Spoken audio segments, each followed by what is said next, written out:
हुआ। देवासुर संग्राम में देवताओं के भी कुछ देव पक्ष के लोग कुछ दैत्य पक्ष के मारे जा रहे थे, तो दोनों में भगवान ने संधि कराया। बोले आप लोग एक दिति की संतान है, एक अदिति की संतान है, इसलिए आप दोनों को युद्ध करना ठीक नहीं। महाराज समुद्र मंथन हुआ जिसमें मंदराचल पर्वत को लाया गया, बासुकीनाग को नीति बनाया, दैत्य और देवताओं में परस्पर मित्रता ठाकुर जी ने करा दी। तो इतना बड़ा काम है, साधु महात्मा लोगों से मेहनत का काम होगा। अरे किसी पंडित जी को बोल दो, भजन करने वाले मंदिर के महात्मा को बोल दो कि भैया तुम ये कुल्हाड़ी ले लो, इतना काम करके आ जाओ, खेत का लकड़ी का नहीं करेगा। मेहनत का काम तो जो मेहनती है, युद्ध लड़ने वाले ऐसे असुर पक्ष के लोग कर सकते हैं। और समझाया कि आप लोग बासुकी नाग का पूंछ पकड़ना, मुख नहीं। समुद्र मंथन के समय मुख की ज्वाला से जो विष ज्वाला निकलेगी उससे आप देवता काले पड़ जाएगा।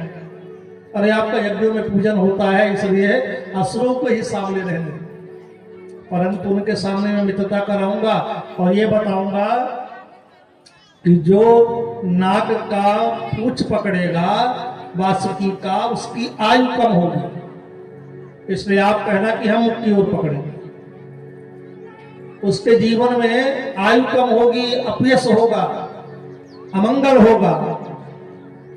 जब मैं उल्टी बात बताऊंगा तब दैत्य लोग कहेंगे नहीं जी, हम उस बासुकी नाग का जो है मुख भाग जो है हम पकड़ेंगे। न गढ़ेयुर पुच्छ महे अमंगलम। संधि में जब भगवान ने बताया कि भाई देवताओं आप लोग मुख पकड़ लो, पूंछ नहीं पकड़ना, पूंछ के पकड़ने से अमंगल होता है, आयु की कमी होती है। तो महाराज दैत्यों ने कह दिया कि हम इसका मुख पकड़ेंगे, काली बासुकी नाग का, हमारा मंगल के हो, आयु कम हो। चुपचाप भगवान ने इशारा किया और देवता लोगों ने पूंछ पकड़ लिया और उसका मुख भाग दैत्यों ने पकड़ लिया। मंदराचल पर्वत को लाया गया। भगवान यहाँ कच्छप अवतार से बने, क्षीर सागर का मंथन किया गया। मथानी रूप जो मंदराचल है जिसे गरुड़ जी लाए, वो नीचे जा रहा था। यहाँ भगवान ने 12 रूप भी धारण किया। 12 रूप के द्वारा दोनों डाढ़ों से उस गोलाई वाले पर्वत को घुमा रहे हैं। पीछे भगवान नीचे कच्छप हैं, योजन विस्तीर्ण लंबाई चौड़ाई वाले कच्छप भगवान बने। एक तरफ की ओर दैत्य देवता लोग पूछ की ओर। मंथन हुआ। जीवन में किसी का मंथन किया जाए सबसे पहले उसके लोग बुराई ढूंढे, इसलिए इस समुद्र मंथन में परीक्षित सबसे पहले विष निकला और महाराज दौड़े गए देवता लोग। महाराज क्या करें, भोलेनाथ जी से प्रार्थना किया, भोलेनाथ जी दौड़े आए। पार्वती जी ने मना किया, बोले अमृत निकाल आता तो आपको लेने नहीं आते, और प्राणियों के कल्याण के लिए मेरी विषवी पीना पड़े। भोलेनाथ ने कहा तो मैं पान करूंगा। कर्तरी कृत्य भगवान ने हाथ करके शंख के माध्यम से जो हलाहल विष था उसे पान कर गए। मानस मरार में सीताराम जी विराजमान, इसलिए कंठ में विभूषित कर दिया। साधोर कंठ विभूषणम, भगवान का नाम नीलकंठ हुआ। वो नीलकंठेश्वर महादेव भगवान, भूत भावन भगवान की। लोक कल्याण के लिए वो विष भी भगवान शिव के गले में हार की तरह शोभा बढ़ाने लगा। ये परमार्थ की महत्ता है, ये सेवा की महत्ता है। लोक कल्याण की भावना से जो काम करते हैं, ऐसा विष भी हमारे हृदय का गले का हार बन जाता। महाराज आगे अपनी नंदी में बैठ के भोलेनाथ आए और 14 रत्न निकले, जिनमें से संकादियों को सुंदर हवरधानी अभूत गाय दे दी गई जो कामधेनु है। महात्मा लोग हवन करेंगे, सुंदर घी आदि से पंचगव्य पंचामृत मिलेगा। उच्चैश्रवा नाम का घोड़ा निकला, जिस घोड़ा पर महाराज इंद्र की ज्यादा इच्छा थी। भगवान ने कहा चिंता मत करो, अभी ऐरावत हाथी निकलने वाला है, इसलिए बलि को दे दिया। वो घोड़ा श्वेत घोड़ा था, बढ़िया। ऐरावत नाम का हाथी इंद्र को दे दिया गया। सुंदर अप्सराएं निकली, उर्वशी आदि, वो भी इंद्र के सभा की शोभा बढ़ाने लगी। कौस्तुभमणि निकली जो भगवान के गले में शोभायमान होने लगी। लक्ष्मी जी निकली जो माला भगवान नारायण के गले में छोड़ दी। बोले लक्ष्मी नारायण भगवान की। और इसके बाद कौस्तुभमणि भी देवताओं ने कहा ठाकुर जी आप बहुत मेहनत कर रहे हैं, एक तरफ से तो आप कच्छप बने हैं, एक तरफ से बाराह बने हैं, एक तरफ से समुद्र मंथन करा रहे हैं, पूरे आपके सुपरविजन में इतना बड़ा अमृत मंथन हो रहा है, इसलिए सुंदर मणि आप गले में धारण करके, ताकि वैकुंठ में लोग जान जाए कि यही नारायण है। और ठीक धनतेरस के दिन प्रातः ब्रह्म मुहूर्त में कार्तिक कृष्ण त्रयोदशी को प्रातः भगवान धन्वंतरी जी पीतांबर लेकर धारण करके, सुंदर मुकुट सोने की धारण करके, बढ़िया माला पड़ा हुआ है, सोने के कलश में अमृत लेकर के निकले। बोले धन्वंतरी भगवान की जय। और उस अमृत के कलश को स्वभाव नाम का दैत्य छुड़ा के भागा, जिसकी 4 बूंदें गिरी, जिसमें प्रयाग में, उज्जैन में, हरिद्वार में, नासिक में उसी तिथि पर सुंदर महाकुंभ होने लगा। इसमें नागा महात्मा लोग पहले स्नान करते हैं और एक त्रिकूट पर्वत में उनका बंटवारा होने लगा। तब तक देवता रोने लगे महाराज, वो दैत्य छुड़ा के भागा। गरुड़ जी भी पीछे पीछे गरुड़ में चढ़ के भगवान गए और वहीं पर मोहनी रूप बनाया। उन दैत्यों को मोहित करने के लिए भगवान बढ़िया सुंदर साड़ी पहनी, सोने श्रृंगार किए, अंगराग लगाया, काजल गजर का पुष्पमाला लगाया, कंगन नूपुर आदि धारण किए और भगवान जैसे ही चल रहे हैं उनके पैरों के नूपुर बज रहे हैं। वितरण करते हुए दैत्यों ने देखा और कहा यह सौंदर्यामृत का हम कभी आज तक पान नहीं किए। तो वो जो अमृत कलश था उसकी ओर ध्यान हट गया और देवी इस कलश को आप ले लो। परिचय पूछा है आपका नाम क्या है? बोले कि महाराज हम लोग तो कश्यप की संतान है, दीदी के पुत्र हैं। बोले कश्यप तो तीनों समय समझा करने वाले त्रिकालज्ञ महात्मा है, पर आप संतान हो नहीं सकते। उनके नहीं महाराज हमारे पिता का नाम कश्यप है, माँ का नाम दीदी है। अरे बोले मैं इतनी सुंदरी हूँ, मैं यहाँ की नहीं हूँ, आपने मुझे अमृत कलश दे दिया, एक कलश लेके मैं भाग जाऊं तब? जिस स्त्री का नाम नहीं, गांव नहीं, गोत्र नहीं, स्वभाव मालूम नहीं, उस पर पंडित आदमी विश्वास नहीं करता। भागवत जी में लिखा माननीसु न विश्वासम नहीं कामनीसु, इसलिए आपने जो विश्वास किया ठीक नहीं किया। बोले नहीं महाराज ऐसी देवी यहाँ है नहीं, ये स्वर्ग से आई है, हम 5 लोगों में जो विवाद है उसे आप ही सुलझा सकते। बोले अमृत मंथन कहाँ से निकला? बोले समुद्र से। भगवान अपने कमर में अमृत का घड़ा रख करके आगे आगे चले, पीछे पीछे दैत्य लोग उनके सौंदर्य अमृत का पान करते हुए तट पर गए। बोले सब लाइन लगा लो।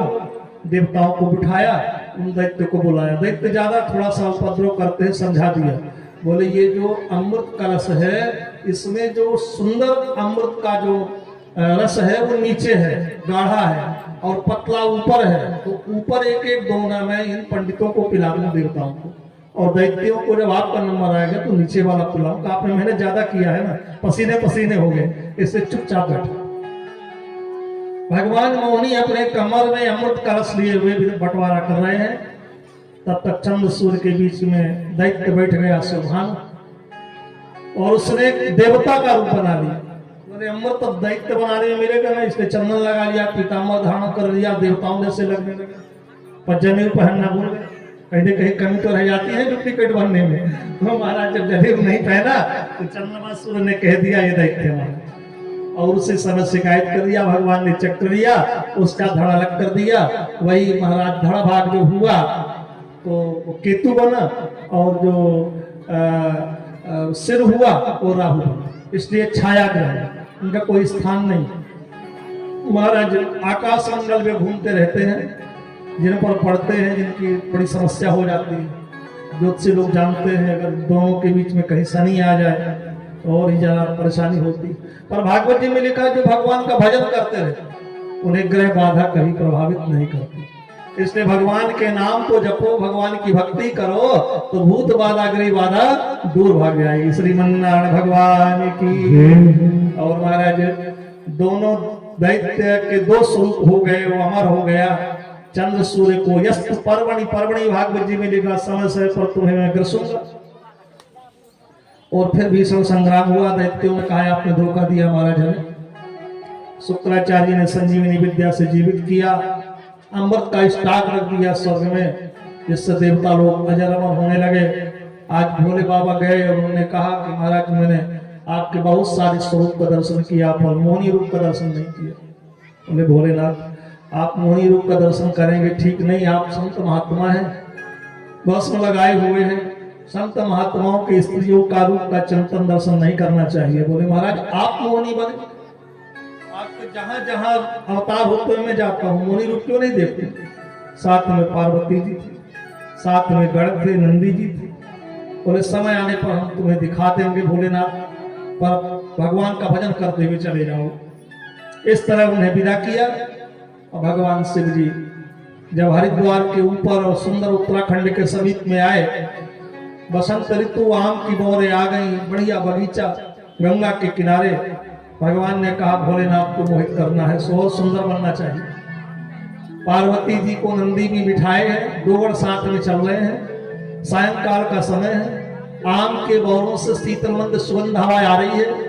उसी समय भगवान ठीक 16 से 18 वर्ष के बीच के सुंदरी मोही रूपन, ऐसी सुंदर साड़ी पहने कि पूरा अंग प्रत्यंग दिख रहा है, बड़ा सुंदर पतला सा काजल लगाया, कंकड़ नूपुर, कटी में सुंदर किंकनी, पूरे पुष्प के गजरे लगाए, हाथ में पैर में सिर में अंगराग लगाया।